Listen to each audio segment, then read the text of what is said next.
The 5 craziest transformations on my 600-pound life. Craziest transformations from my 600-pound life. So let's begin by talking about the now infamous Casey King, who looks like a completely different person since appearing on the show. When Casey was first introduced in early 2019, I remember this guy. He weighed in at over 700 pounds or 315 kilos while living an extremely sedentary lifestyle. A normal day for me, wake up around 12, figure out something I'm going to eat immediately. TV, video games, bed. It was obvious that Casey was extremely disappointed with how his life had turned out. I never would have thought at 34 I'd be living with my father, have no job, have no real money, and just be playing I always wonder how people are capable of walking at 700 pounds. video games all day. That's hard, right? Because just imagine having the same frame as everybody else and having to just lug around 600 more pounds than you normally would. And eating. Which became even worse after he was told by a doctor that he had an express ticket toward the graveyard. You're gonna die unless something happens here. I think that you're on the road to immobility, and when that happens, I think it's gonna be a very short course. Casey was then advised that he could get weight loss surgery as long as he lost a couple of pounds beforehand, and while this initially resulted in a boatload of family drama, it wasn't long before Casey was making an effort to lose the required 60 pounds. He instead managed to lose 80 pounds, being approved for weight loss surgery in the low 600s, which dropped even further in the 2 weeks after completing the surgery. The issue with weight loss surgery is that I knew a guy that was like a family friend that got weight loss surgery and then he died in his sleep. Because like you can, like, weight loss surgery is great, but it can also have like a lot of issues that coincide with it. On like how, like, you have to get through a certain phase to where you're healthy again. Like that first bit of time after you lose all that weight, or they give you like a stomach, what is it called when they like not even weight loss surgery, when they reduce your stomach size so you can't eat a lot, like that can help too. But like all of those things can have complications with them. It's like a shock to your body. Yeah. Down to 588. Yeah. You're proud of that? I'm super proud, actually. It's pretty good. You should be. By the time the show had come to an end 3 months later, Casey was down to 525 pounds, and while this number was enough to impress his family, he was still determined to get lower. My goal for next year is to be under 400.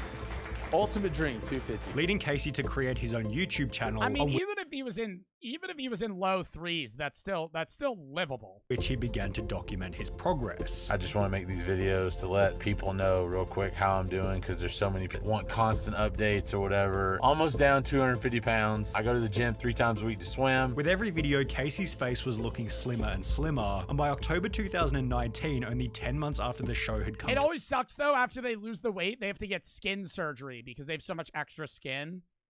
But then when they get the skin surgery, they also end up losing like 60 pounds of skin. 300 pounds. We're under 400 now. We're 300 pounds. It's still a lot, but like I did a 5K, another one. With this new weight helping him to land his first job great.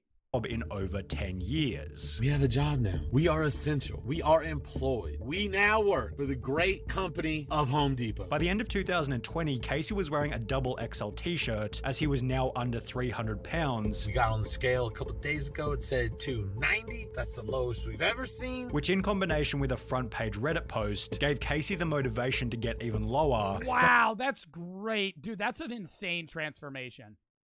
Like, that's actually an insane transformation. He's lost like more than half of his weight. Combination with under 300 pounds. Front page Reddit post gave Casey the motivation to get even lower. Somehow I made it to 262. I literally weigh less than a third of what I weighed at one point. However, was Casey's transformation as impressive as Christina Phillips, who holds the current record for the most weight lost as a result of the show? Really? When Christina first appeared on 600 Pound Life in 2014, she weighed in at 639 pounds and explained that she hadn't 22 years old left her house in over 2 years. Doctor now advised her that in order to be approved for surgery, she needed to lose 30 pounds in a month, yet she'd instead gained 17 pounds over this time period, for which she'd have a pretty stupid excuse. Instead of hoping that you lost 30 pounds, you The gained. only thing that they don't show a lot of the eating too, because when you're the more you weigh, the more you have to eat to maintain that weight, right?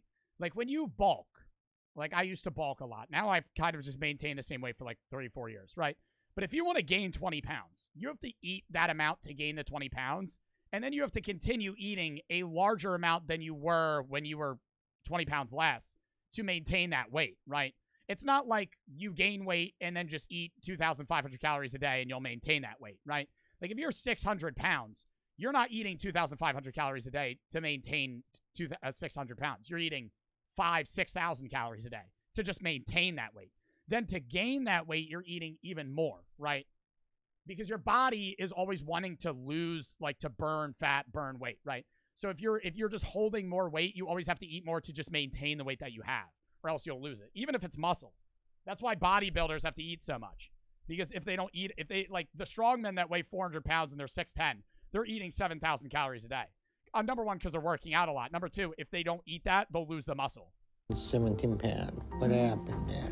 I think it's mainly fluid, because I did good once I got back. It's not water. For that, you have to drink at least 300 gallons of water. As a result of the gain, Christina was put in hospital to be isolated from her family, yet her mother and husband snuck food in for her to eat, leading to a loss of only 4 pounds in the next month, and a pretty dismal outlook. But why is her family sneaking her food?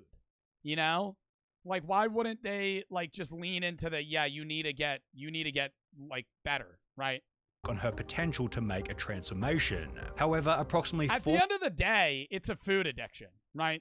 Like when you get to the point of weighing 700 pounds, like a lot of people gain weight because of like thyroid issues and like all this stuff, right?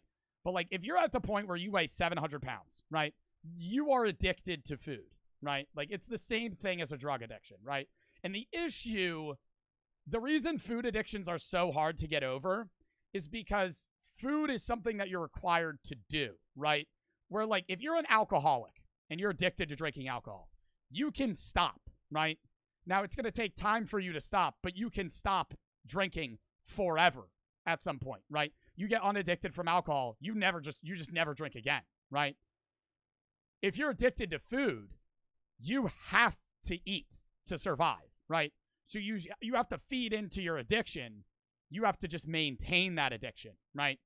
And so that's what's hard, is you have to get unaddicted, but also still maintain what you're addicted to. You can't just not eat. 4 months after her original visit to Dr. Now, Christina began to commit to the diet before returning to the... So I get it, right? Like a lot of people like watch these people that are 700 pounds. They're like, oh, why don't you just stop eating? Because it's an addiction. Practice with a whopping loss of 61 pounds, leading to her approval for weight loss surgery. By month 7, Christina had lost an even more impressive 120 pounds, with this milestone giving her the chance to walk again, which was going to help dramatically with any future losses. Bouncing your legs at your desk surprisingly helps to burn a good amount of calories, really. Month 11, Christina was down to 470 pounds, at which point she'd be able to go clothes shopping, and by the time Christina hit 309... Doing things that take a lot of brain power burn a lot of calories. Chess players burn like 4,000 calories at chess tournaments, sitting still. If you're doing things that use a lot of brain focus, you just burn calories. Like if you're focused all the time, you'll burn more weight than if you're just watching a show. The published data concluded that chess players can use up to 6,000 calories a day during an in-person tournament, 3 times more than an average person consumes in an entire day. Your brain burns more calories than most things, but you have to use it, right? They're just constantly, it's like their brain's a computer. She was even driving herself to her own Dr. Now appointments. 390 pounds would be the end of her appearance on the show. However, it marked the end of her weight loss journey. To keep accountable while off camera, Christina created a Facebook page as well as an Instagram, posting photos such as this one only 12 months after her episode had come to an end. 4 months later, she'd post another photo showing that she'd gotten down to a crazy 185 pounds or 83 kilos. And while this photo is over 8 years old now, Christina has managed to keep the weight off the entire time. Yet it was Diana who showed that another requirement for long-term weight loss is the 185 after being almost 700 pounds. That you are responsible for your own journey. When Diana weighed in at 620 pounds during her first appearance in 2017, she was so big that they had to call an ambulance just to get her into a hotel room. A major effect of my weight that I didn't really think about until I was on this road trip is my inability to get in and out of the van, much less the hotel. Yet she was simultaneously loved by the audience for her unusual level of honesty. She's one of the better people I've seen on this show. She knows her weight caused her serious health problems, and she only blames herself and not others. Diana's positive attitude helped her to accept Dr. Now's requirements for surgery. My expectation would be in 1 month, you should be able to lose at least 50 pounds. Wow. Okay. All right. which is followed by a staggering loss in the first And month. that's what I'm saying. You wouldn't even need to work out. If you weigh that much and you just go on a dieting plan, if you just eat the food and you don't eat more than what they like make you eat, then you'd lose absurd amounts of weight. Losing weight is harder the less you weigh, and gaining weight is harder the more you weigh. That's why, like, when you bulk or just gaining muscle as well, like, if you work out for, like, say you start working out right now, your first year of working out, you're going to gain way more muscle every year. You have diminishing returns. It's the same thing with losing weight. 44 pounds. I know. I'm absolutely thrilled. And while this wasn't enough to have her approved for surgery, she'd lose a further 64 pounds in the month that followed, meaning she'd lost 107 pounds or 50 kilograms before she'd even had the gastric bypass. After receiving the surgery, Diana was proud to announce that she was able to get into a car without paramedics. I got here today not in an ambulance, but for the first time I rode in a van. And after talking to a therapist about why she was overeating in the first place, Diana was able to change her habits permanently. After getting under 400 pounds, she'd go to the gym for the first Planet Fitness. Planet Fitness. first time in 10 years, and by the time the episode had come to an end, Diana was down to 336 pounds. However, this was still only Don't hate Planet Fitness. Planet Fitness fucking sucks. I get that it's the cheapest gym out there, and that's a fucking dub, right? But you know for a fact, it doesn't have free weights.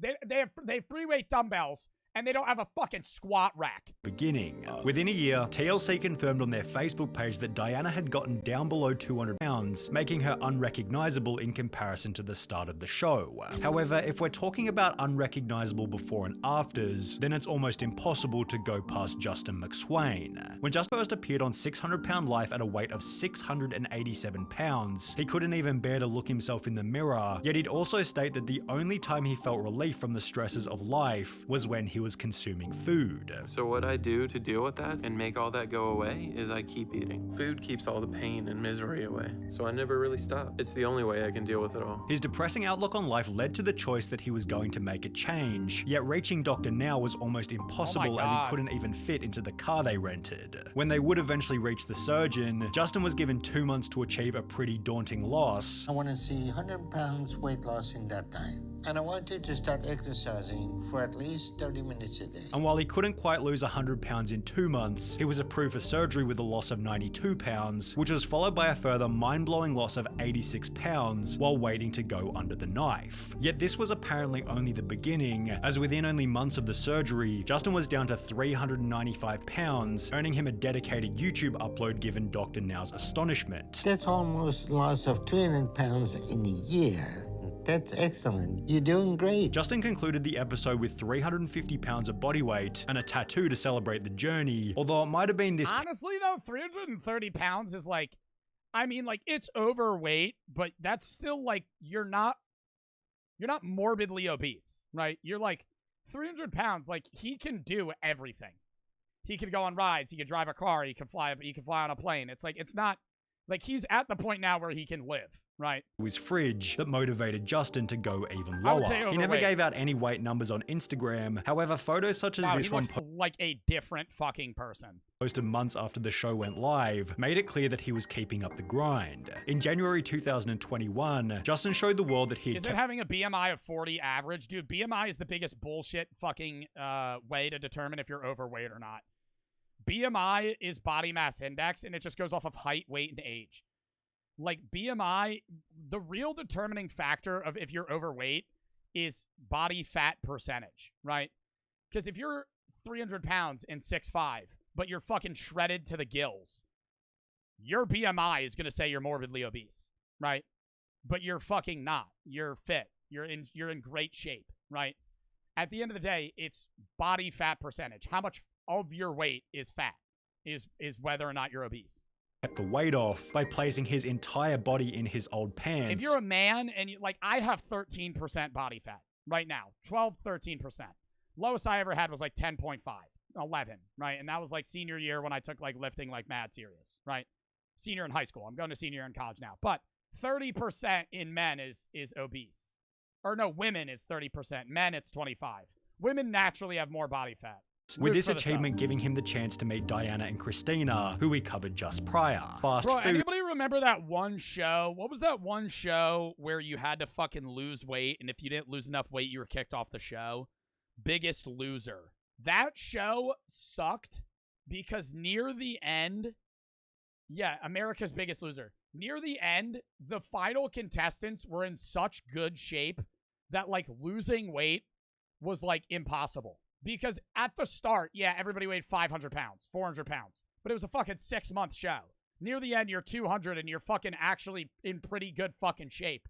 And they're still forcing you to lose weight. Like, at that point, you're losing, like, 2 pounds. When they would start out losing, like, fucking 30. And it was also unfair. Because it was like, if you started out more heavy than me, and, like, you lost less weight at the start and then more weight in the end, you would win, right? But if I was heavy as shit and I lost a bunch of weight in the beginning and was the best contestant and then just started losing less weight in the end, I would lose. It was like an unfair, like, way of determining who would win.